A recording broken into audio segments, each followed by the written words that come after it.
따뜻한 감성, 차가운 이성, 정확한 분석이 함께합니다. 뜨거움과 따뜻함이 함께하는 시간, 신일의 출발 새아침. 신일의 출발 새아침 3부 순서 시작합니다. 자, 먼저 지금 자동차 얼만큼 막히는지 알아볼까요? 교통정보 알아보겠습니다. 김미란 캐스터.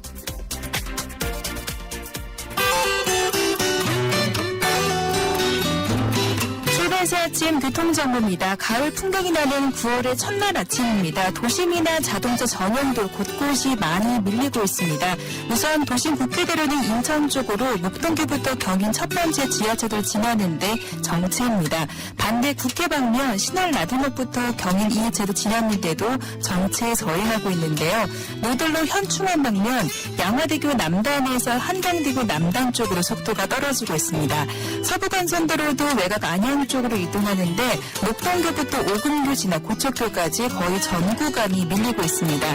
반대 성산대교 방면 고척교부터 오금교 구간도 정체가 되고 있는데요. 도심 안쪽은 성산로 연인아대목에서 연세대 쪽 이동하는데 승용차가 고장으로 세워져 있습니다. 이 부분 속도가 더 떨어져 있으니까 잘 살펴서 이동해 주셔야겠습니다. 그 밖에 수성도는 증산교 서단에서 북가리 삼거리 구간 양 방면 정체 서행입니다. 출발 새 아침 교통정보였습니다.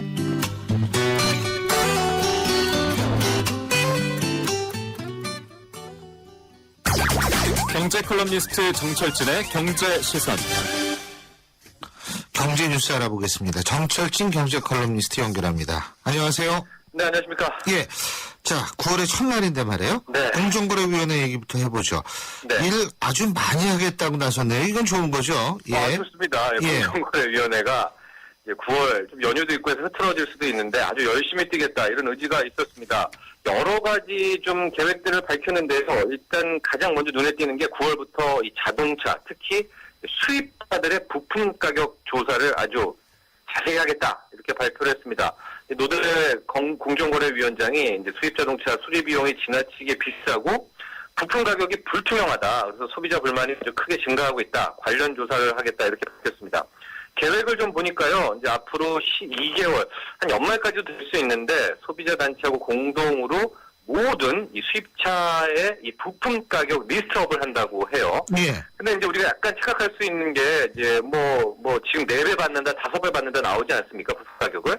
근데 이게 일종의 그 외국 자동차 입장에서는 경영 전략입니다. 그러니까 이걸 뭐 이렇게 5배 넘게 받았다고 해서 이걸 가지고 뭐 형사처벌할 수는 없는 문제인데 예. 공정거래위원회도 보니까 이걸 가지고 뭐 처벌하겠다, 압박하겠다라는 게 아니라 리스트업을 정확히 하겠다 이런 겁니다. 그러면 이제 소비자들이 보고 내가 교체한 부품 가격이 와 이렇게 5배 이상을 받았네 이러면서 이제 그 외국차 업체 항의할 수 있고 또 컴플레인 할 수 있고 불매운동 갈 수 있는 거 아닙니까? 예. 그런 식으로 이 외국차, 이 수입 자동차의 부품 가격 조사에 들어가겠다 이렇게 밝혔습니다. 아, 그렇군요.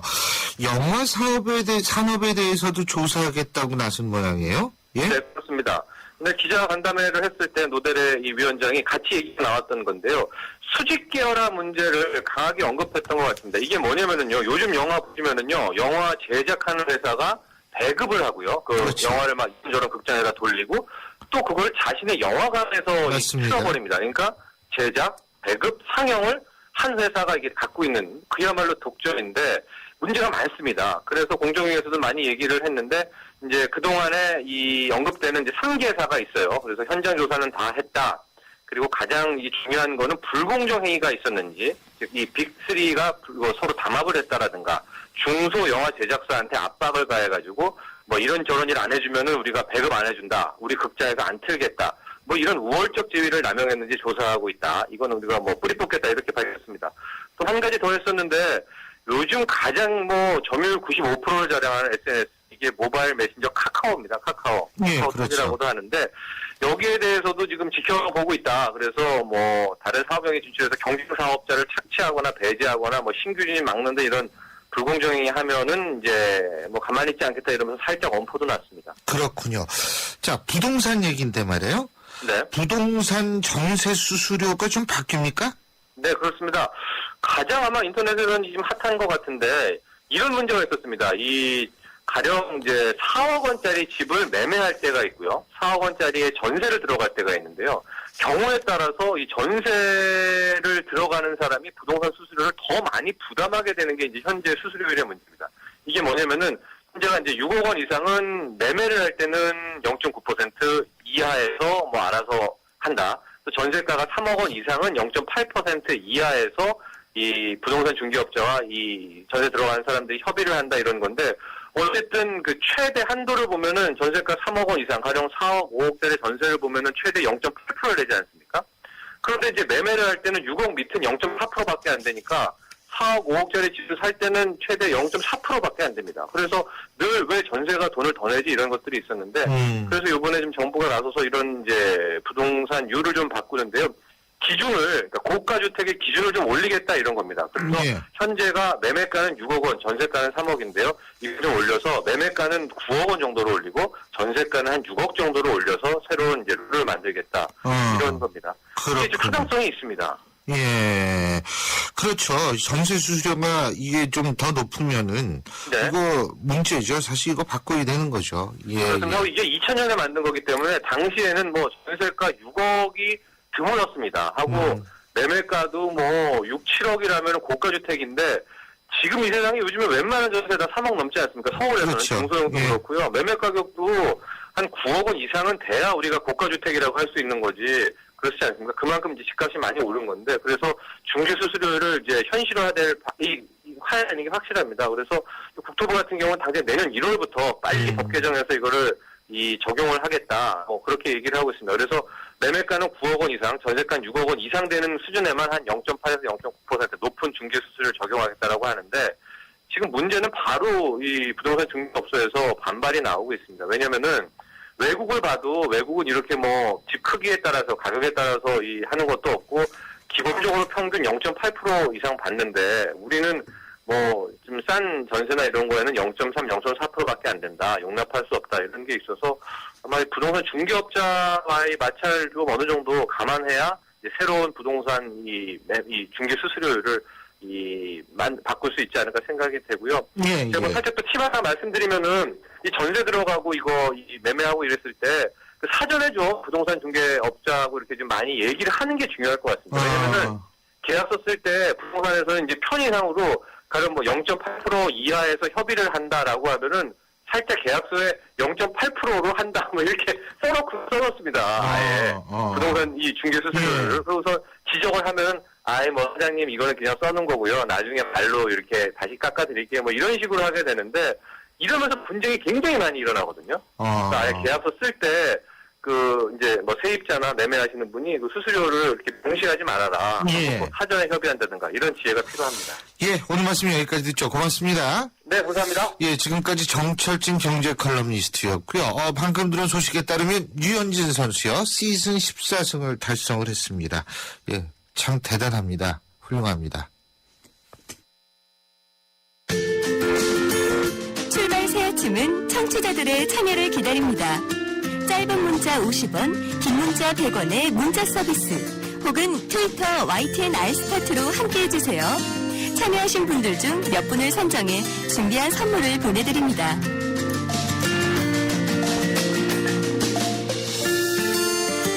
전남 해남에서 수십억 마리로 추정되는 곤충떼가 나타나서요. 이 벼와 기장잎을 갉아먹어서 피해가 확산되고 있는데요. 어제까지 방제 작업이 한창 이루어졌습니다. 그런데 이 곤충떼가 애초 메뚜기류로 추정이 됐었는데 농촌진흥청 확인 결과 풀무치류인 것으로 밝혀졌다고 합니다. 자세한 소식 국립생활자원관 환경연구사 김태우 박사 연결해서 알아보겠습니다. 김 박사님, 안녕하세요. 네, 안녕하세요. 자, 먼저 이게 메뚜기떼가 수십억 마리 메뚜기떼가 나타난 게 아니라 풀무치다. 메뚜기하고 풀무치하고 어떻게 다릅니까? 예, 그 풀밭에서 뛰어다니는 그런 곤충들을 다 통칭을 해가지고 메뚜기라고 부르고요. 그 중에 이제 풀무치라는 종이 있는 겁니다. 그러니까 상위 개념이 메뚜기군요. 예, 그리고 맞습니다. 하위 개념이 풀무치인데, 예? 네. 그러면 이 풀무치 때문에 작물에 어떤 피해를 지금 받은 거죠? 풀무치는 예전부터 그 누리떼라고도 얘기를 했었는데 예. 우리 농경 사회에서는 굉장히 큰 해를 주는 곤충으로 아프리카나 중동, 아시아 지역에서 간헐적인 피해를 계속 주어왔던 곤충인데 이제 우리나라에서는 근래에 보도된 바가 없어가지고 좀 생소하게 느껴지신 것 같고요. 예. 풀밭에도 살지만은 이제 농경지가 근처에 있다면은 예. 논으로 들어와서 벼를 갉아먹기도 하고 어. 벽과식물 비슷한 뭐 옥수수라든가 기장이라든가 갈대 뭐 이런 것들을 다 갉아먹고 살 수가 있습니다. 아, 그렇군요. 근데 옛날에도 이렇게 다량으로 이 곤충들의 습격, 풀무치들의 습격이 나타나서 피해를 준 사례가 있나요? 예, 우리나라에서도 제가 조사를 다시 해보니까는 1920년에 예. 북한의 청천강 유역에서 풀무치가 대발생했던 기록이 남아 있고요. 아. 그 이후에도 사실은 뭐 서해안 섬에 간헐적으로 대발생한 사례가 있는데 이제 뉴스화가 되지 않아가지고 잘 모르고 왔던 것 같습니다. 그때도 이번만큼 많았나요? 해남에서 발생한 것처럼? 그때 기록에 의하면은 뭐 그 풀무치 떼가 쓸고 와가지고 이제 잡기 위해서 굉장히 방제 노력을 했다라는 기록이 남아 있는 걸로 봐서는 예. 아마도 그 당시에 자연 환경이 더 이제 예전 모습과 가까웠을 테니까요. 메뚜기 떼가 이제 발생을 하면은 그 자리에 몽땅 먹어치우고 다른 지역으로 가서 또 먹어치우는 굉장히 그런 파괴력이 강한 곤충 중에 하나입니다. 아, 그렇군요. 그런데 이렇게 좀 잠잠하다가 갑자기 풀무치떼가 나타난 원인은 뭐예요? 그동안 아무래도 이제 환경 변화가 있다 보니까는 이제 도시화라든가 이런 토지 관리 측면에서 메뚜기들이 살만한 장소 터전이 이제 없어졌었는데 예. 그래도 해남 지역 환경을 제가 보니까는 간척지라는 곳이고 새로운 땅이 만들어진 곳인데 그런 곳은 사람한테도 어떤 기회가 될 수 있지만 곤충한테는 버려진 땅이 굉장히 좋은 서식처가 될 수 있거든요. 넓은 땅에 풀이 많이 자라는 곳 그런 곳이 아마 이번에 해남 같은 지역이 해당이 됐기 때문에 풀무치들이 평소에는 그렇게 개체수가 많지 않은데 이제 그 지역을 최적의 장소로 생각하고 개체수가 이제 모여들게 되지 않았나 그렇게 생각이 됩니다. 그러니까 애들끼리 저기에 먹을 게 있다 그래가지고 이게 확 모여서 왔다 이 말씀이신가요? 예, 먹을 것도 있고 이제 산란할 만한 그런 산란이요? 예, 그 암컷들이 적당하게 다음 후손을 위해서 산란지를 선택하게 되는데 풀무치 이동력이 굉장하거든요. 날아서 뭐 섬을 건너서 육지로 오기도 하고 그 정도의 그 스케일을 가지고 있는 곤충인데 돌아다니다가 이제 넓은 땅이 버려진 땅이 있으니까 저기를 이제 자기의 어떤 최적의 산란지로 선택을 해서 그 지역에다가 집중적으로 이렇게 알을 낳지 않았을까 하는 생각을 해보았습니다. 풀무치는 땅에다 알을 낳는 모양이죠? 예, 교미를 마치고 이제 암컷이 땅속에 뭐 10cm 정도 깊이에다가 배를 집어넣고 알을 남기게 되는데 한 마리가 뭐 60에서 80개의 알을 한 10번 정도 낳게 됩니다. 그러다 보니까 이제 암컷 한 마리로부터 나오는 새끼 풀무치의 수는 굉장히 많을 수가 있겠죠. 예. 근데요, 이 간척농지가 이 해남 지역이 이게 간척농지죠? 예, 맞습니다. 그러면 이 간척농지가 어제 오늘 만들어진 것은 아닐 텐데, 그죠? 여기 메뚜기 떼들이 여기에 산란을 갑자기 이렇게 많이 하게 된 이유가 또 다른 이유가 있지 않을까요? 메뚜기들의 산란은 이제 그 지형하고도 관계가 있지만은 뭐 건조한 환경이라든가 습도하고도 또 관련이 있습니다. 메뚜기들이 알이 휴면 능력이 있는데 그 자기가 선호하지 않는 기간에는 부화하지를 않고 또 그 알 상태로 유지를 하게 되는데 그게 몇 년에 이를 수도 있거든요. 예. 그 메뚜기 때의 알이 이제 수년간 만약에 지속이 되어왔다고 한다면은 굉장히 그 많은 수의 알들이 있을 수가 있고 마른 가뭄 이후에 갑자기 단비가 왕창 쏟아진다고 그러면은 메뚜기들의 알들한테는 이제 일시에 부화하라라는 그런 신호로 작용을 해가지고 그동안 보고 왔던 알들이 이제 동시에 부화할 수 있는 요건이 만들어집니다. 예. 그러니까 결국은 이번에 그 남부지방에 내린 집중호우와도 관계가 있다 이렇게 보시는 겁니까? 예, 충분히 가능성이 있습니다. 아, 지금 그렇다면은 이 메뚜기 떼가 이 풀무치 떼가 이렇게 피해를 주면은 이걸 어떻게 막을 수 있는 방법이 있어야 되는데 말이에요. 예? 예, 메뚜기들의 그 습격에 대비해서 예전부터 뭐 이렇게 무리를 그 그 메뚜기 무리를 방지하기 위한 아이디어들이 많이 개발이 됐었는데 예. 이제 너무 갑작스럽게 이렇게 대발생했을 경우에는 이제 대부분 이제 화학적인 방제 방법을 사용하게 되고요. 그 이후에 이제 메뚜기들의 산란지 그거를 이제 저희가 모니터링을 해가지고 밝혀야 될 부분인데 메뚜기들이 그 지역에 이제 어느 정도 계속 머무르는지를 이제 살펴봐야 될 부분이 있고요. 그다음에 메뚜기들이 산란을 하는 그 장소를 우리가 알아낸다면 그 지역을 이제 집중적으로 관리를 해가지고 알을 낳는 장소에 그 흙을 뒤집어서 알을 깬다던가 또는 그 알이 들어차 있는 땅에다가 물을 부어서 이제 알을 썩게 한다던가 하는 방법들이 이제 친환경적인 방법으로 연구가 되고 있습니다. 근데 그 시간이 걸릴 거 아니에요. 그럼 메뚜기 떼가 그때까지는 또 출몰할 가능성이 있는 거 아니겠어요? 풀문지 떼가? 일단은 뭐 지금 현지 그 지역에서 메뚜기들이 어떻게 변화하는가를 살펴봐야 될 것 같고요.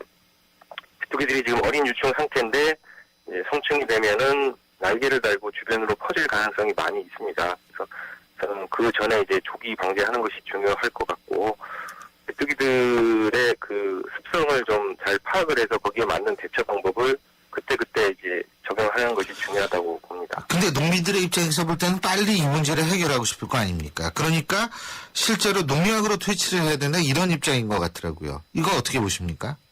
즉각적으로 효과를 보는 거는 화학적인 방제 방법이 이제 가장 효과가 빠르고요. 예. 그렇지만 그렇다고 해서 그 지역에서 눈앞에 보이는 메뚜기가 사라졌다고는 장담할 수가 없는데 이제 살아남은 소수의 개체들이 또 계속 어디선가 알을 이제 퍼뜨릴 수가 있기 때문에 그 이후의 상황도 좀 생각을 해볼 필요가 있습니다. 그러니까 동시에, 그러니까 아까 말씀하신 산란 지역을 찾아내는 것과 동시에 그러면 이렇게 농약 같은 거 해서 좀 빨리 없애는 이런 방법도 고려할 수 있는 거 아닌가요? 예, 다각적인 방법을 사용해야 됩니다. 이제 가장 효과적으로 빠르게 사용하는 거는 이제 화학적인 살충 방법이 제일 그 효과가 빠르고 신속하게 대처할 수 있는 방법이라고 보여집니다. 예, 잘 알겠습니다. 오늘 말씀 잘 들었습니다. 고맙습니다. 네, 감사합니다. 예, 지금까지 김태우 국립생물자원관 환경연구사였습니다. 신율의 출발 새 아침 3부 순서는 여기까지고요. 잠시 뒤 4부 정치 한판에서 뵙겠습니다. 인천 지역 맞춤형 일자리 창출 지원 사업.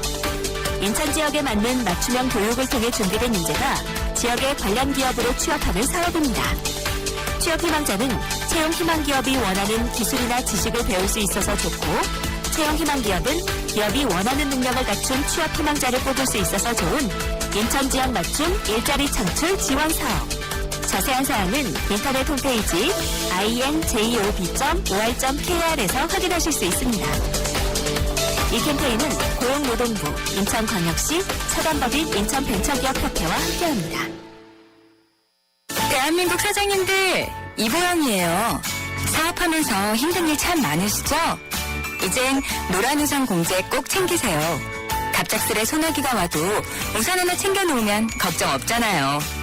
소득 공제는 물론 복리이자에 목돈 마련 저축도 되고 법으로도 보호되니까 노란우산 공제 하나면 마음이 든든. 50인 미만 소기업, 10인 미만 소상공인 사장님이라면 누구나 가입하실 수 있대요. 창업할 때 가장 먼저, 사업할 때 가장 가까이. 참 든든한 동행, 노란우산 공제. 이 캠페인은 중소기업 중앙회와 함께합니다.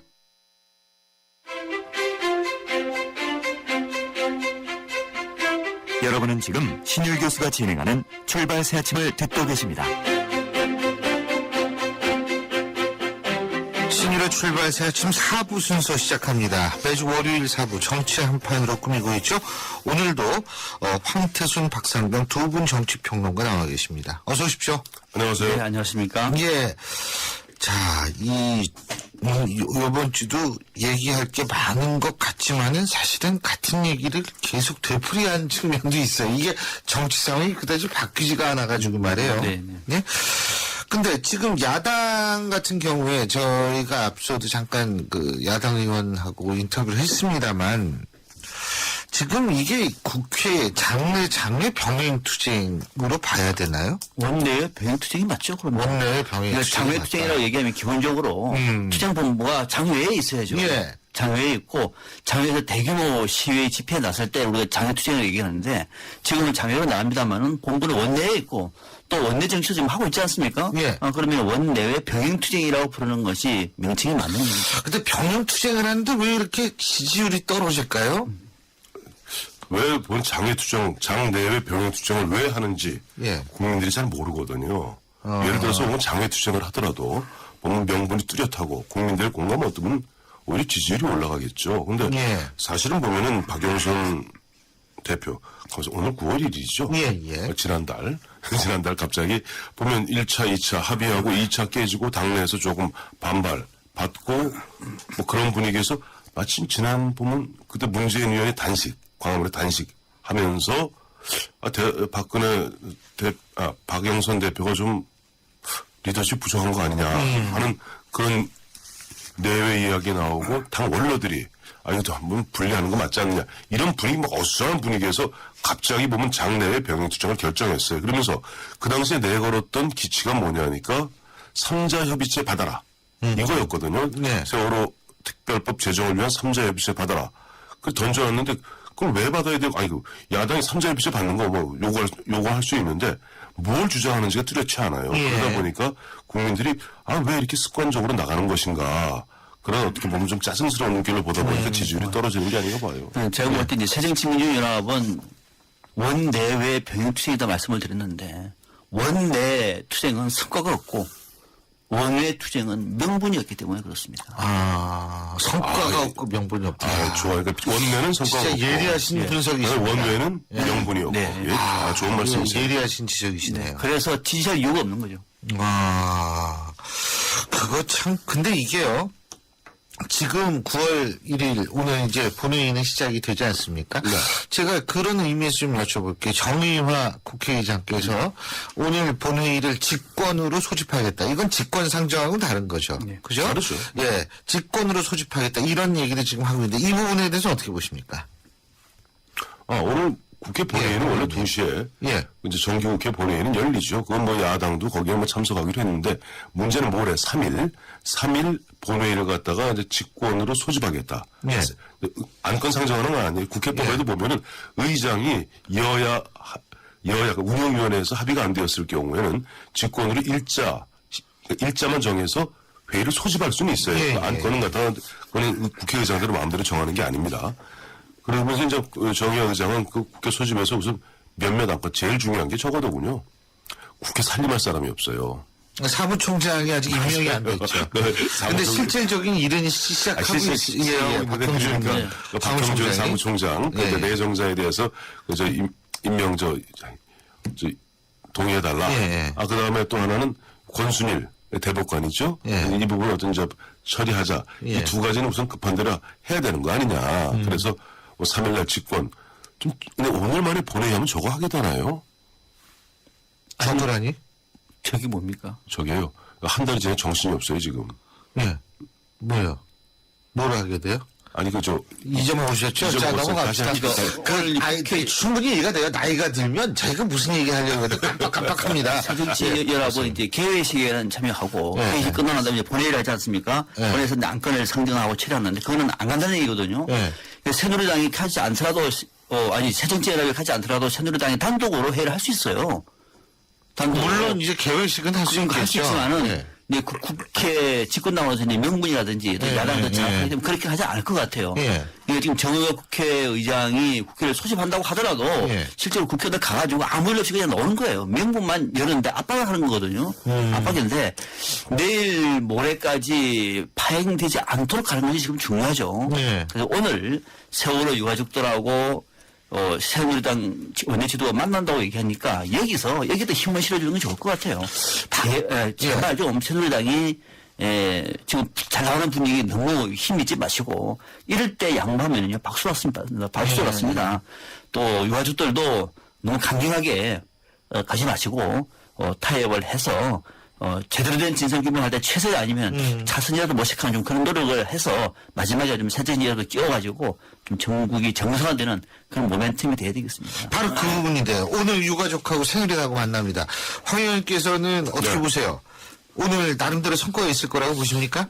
오늘 뭐 극적 타결은 어려울 거예요. 왜냐하니까. 그럼 이제 앞으로 안 만난다고 그러는데, 유가족이? 아니, 또 만나요. 뭐 정치 뭐, 우리가 뭐 하루 그런 일 하루 이틀 보면. 저는 원래 순진해서 사람 말을 그대로 믿습니다. 아니, 원래 보면 협상하면서 보면 당장 뭐 다 깰 듯이 깨고 나갔다가 다시 들어오고 하는 것이고. 예. 어쨌든 보면 집권당에 어떻게 보면 집권당 협조 없이는 이 세월호 특별법 제정은 그건 불가능한 것이고 또 새누리당 입장에서도 유가족의 동의 없이는 이 제정 사실상 불가능한 겁니다. 이런 상태에서 서로 간에 어떻게 보면은 협상안을 놓고 밀고 당기는 가운데 뭐 1차, 2차, 지난주 월수 양일간 나름대로 입장의 차이를 확인했고 또 나름대로 뭐가 핵심인가를 갖다 확인했는데 이 부분에서 한 사흘 말미도 물론 조정했습니다만은 아직까지도 보면 원칙적인 문제에서 서로 아직 양보하기에는 거리가 좀 있는 것 같아서 물론 바라기는 오늘 뭐 극적 타결을 갖다가 바라고는 있습니다만은 그것이 오늘 극적으로 타결되기 쉽지 않을 것이다라고 보고 아까 한 말 우리 박 박사님 하는 동안 찾아냈어요 제가. 송강호 의원 체포동의안 이 부분을 갖다 오늘 상정할 것이다. 그게 갑자기 생각이 안 나요. 아유, 어렵게 생각해내셨습니다. 예. 그렇습니다. 지금 이제 제일 중요한 키는 사실 세월호 유가족들도 인물이 있습니다만 새누리당이 더 중요하거든요. 유가족들은 답은 이미 나와 있는 건데 적어도 새누리당에서는 물론 황태순 의원 같은 분도 주장하시는 분도 있겠습니다만 제가 만약에 그쪽에 일이라고 얘기하면은 이런 정도에서 과거에 봐보세요. 위기에 처해 있는 정당이 선택하는 방법은 말 그대로 죽기 아니면 살기거든요. 지금. 새정치 민주주의 에라 봤을 때 뭐를 기대하기가 어렵지 않습니까? 현실적으로. 그러면은 세월호 유가족들이 정당을 대신할 수는 없는 거거든요. 예. 그럼 모든 키를 집권당이 쥐고 있는 거고. 예. 과반의 의석을 갖고 있는 집권당이라고 얘기하면 좀 그릇이 달랐으면 좋겠어요. 그래서 이런 기회에 좀 큰 걸 양보하고 더 큰 걸 받아내는 좀 이런 어떤 그 협상의 전략이 필요할 것 같아요. 어제 보니까는 유가족들 얘기는 단호합니다. 진상조사위에 수사권 기소권 없으면 안 된다. 그러니까 뭐냐면 좀 구체적으로 얘기를 했어요.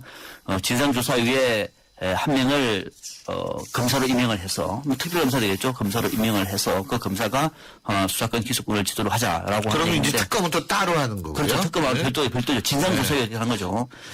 이렇게 가자고 얘기하는데 이 얘기를 새누리당 안에서도 충분히 할 수 있다는 얘기가 많지 않습니다만 너무 있다고 얘기하면은 지도부 차원에서 긍정적으로 검토를 하고 특검의 원칙대로 가고 이렇게 해도 되거든요.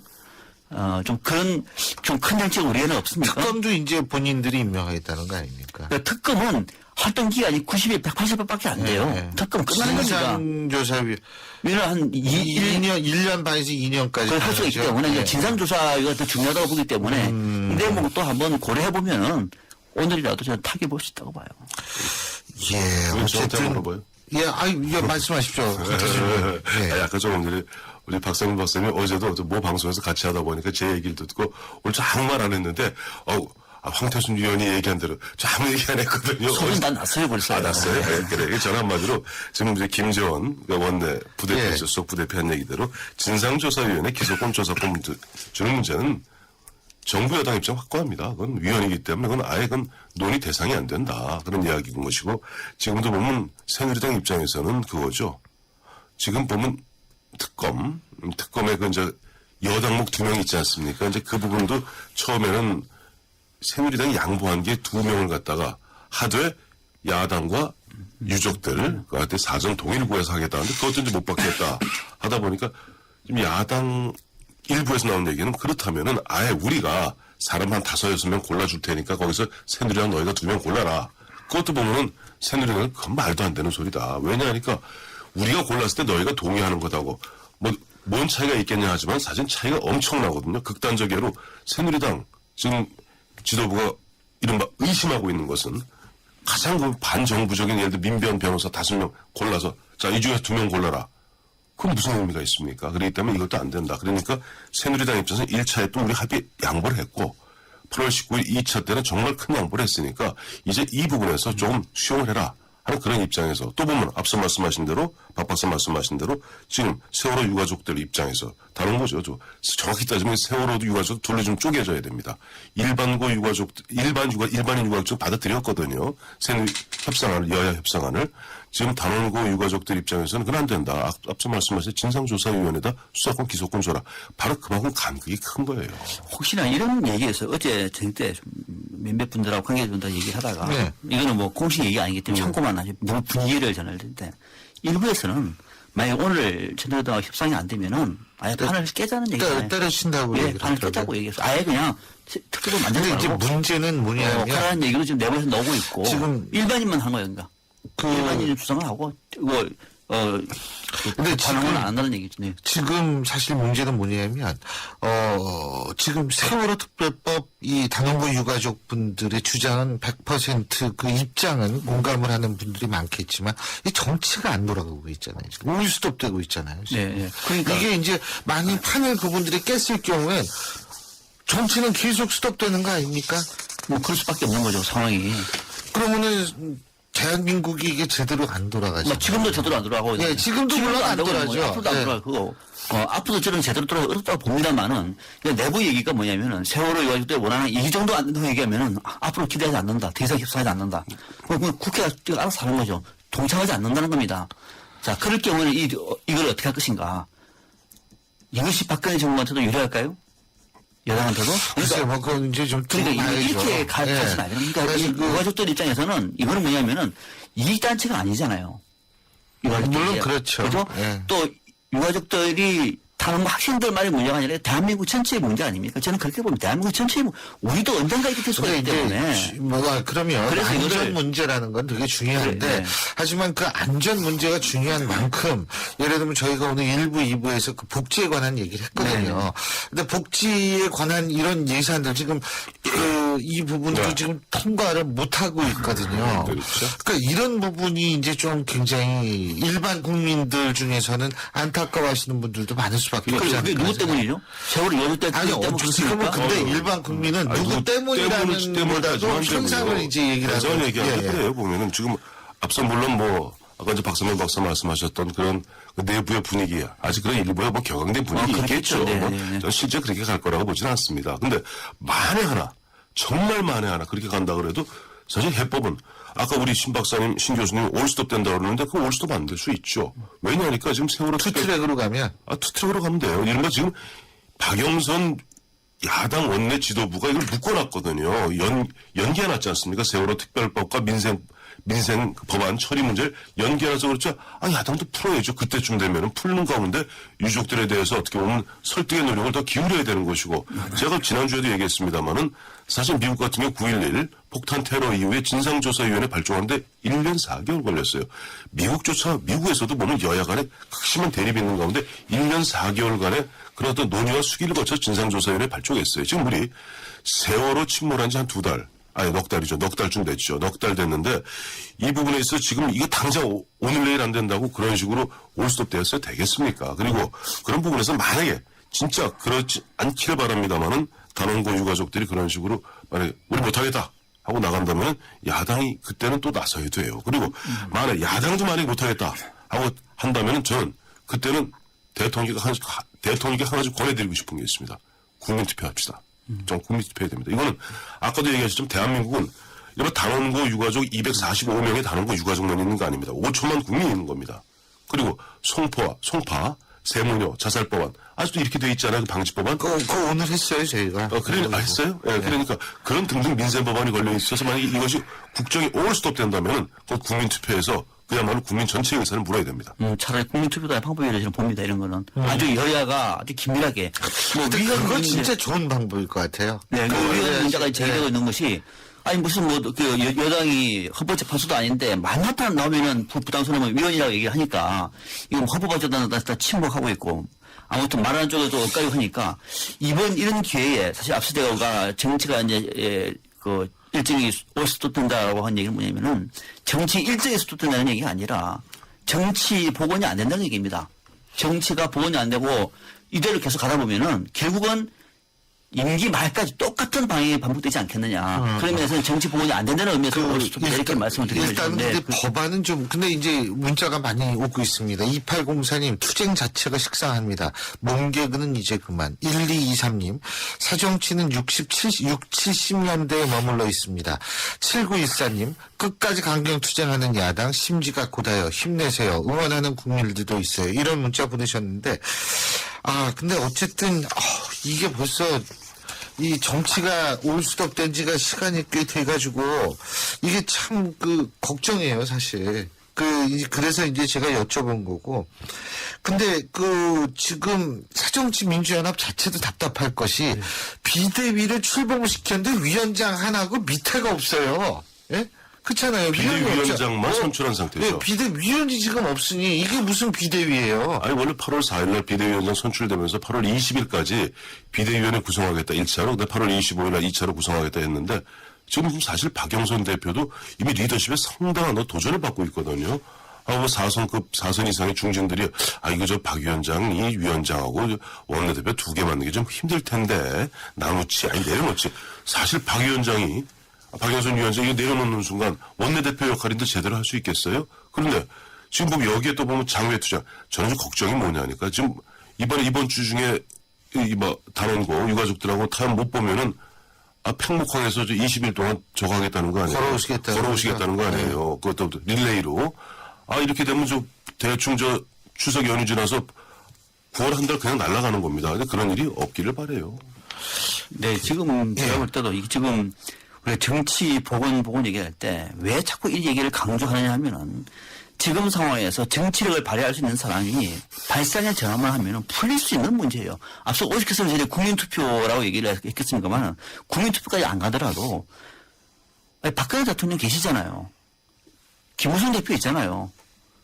그러니까 진상조사위에 수사권, 기소권 준다 해서 한 번도 적은 적이 없습니까? 왜 이 문제를 가지고 그렇게. 과거에 준 적이 있나요? 옛날에 있죠. 딱 한 번 있어요. 옛날에 있었고. 48년에 또 실제로 우리가 특별검사도 민간인한테 검사 자격증 준 거예요. 민간인한테도 특별검사도. 예. 그렇지 않습니까? 특별검사한테 이제 변호사 모시고 와가지고 변호사든 자격증 있는 사람 모시고 와가지고 특별검사 권한을 주는 거예요. 그리고 기소는 누가 합니까? 그 사람이 기소를 한 거 법원에서 판결을 하는 겁니다. 형사법칙에 허문다는 얘기는 이거는 완전 거짓말이에요.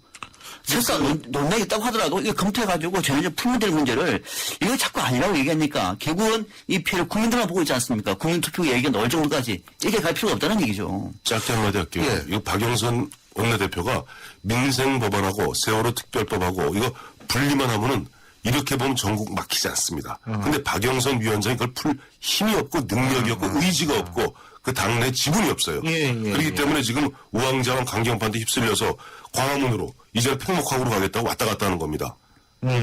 알겠습니다. 자, 9656님 이런 문자 보내주셨네요. 권벌 10년이라 눈앞에 권력에 급급하지 말고 전 국민을 보고 충무공 정신으로 정치를 하시라. 이순신 신드롬 중요합니다. 그러면 시간 관계상 워스트 베스트를 골라야 될 것 같은데요. 자, 박 박사님. 네. 우선 워스트부터 하죠.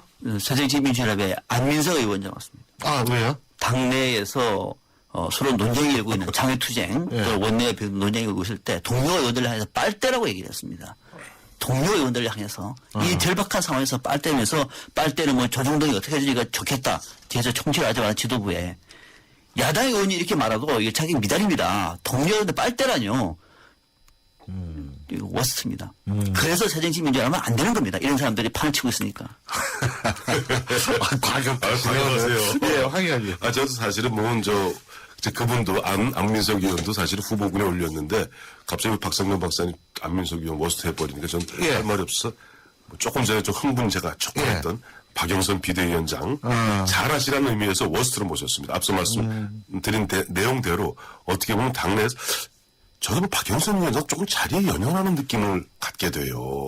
그러니까 보면 원내대표와 비대위원장 겸한 상태 자리를 좀 보존하려 하다 보니까 조금 이런 식으로 강경파한테 휩싸이면서 사실 본인이 결단해갖고 의원직까지 내놓을 거 없겠죠. 원내대표직, 비대위원장직 걸고 그다음에 분리해야죠. 분리하고 세월호 특별법은 세월호 특별법대로 투트랙으로 하고 그다음에 민생법원은 민생법원대로 처리해야 되겠죠. 알겠습니다. 자, 베스트. 네, 저는 탄식을 중단한 김영모 씨를 꼽았습니다. 저는 큰일 날 뻔했습니다. 혹시라도 신변에 이상이 생기면은 우리 국가적으로 엄청난 불행이 됩니다. 잘 접었고요. 또 접으면서도 새진입이라고 의원들한테 원내로 들어가서 세월호 특별을 만드는데 힘써달라. 탄식 중단하시라 이렇게 얘기를 했습니다.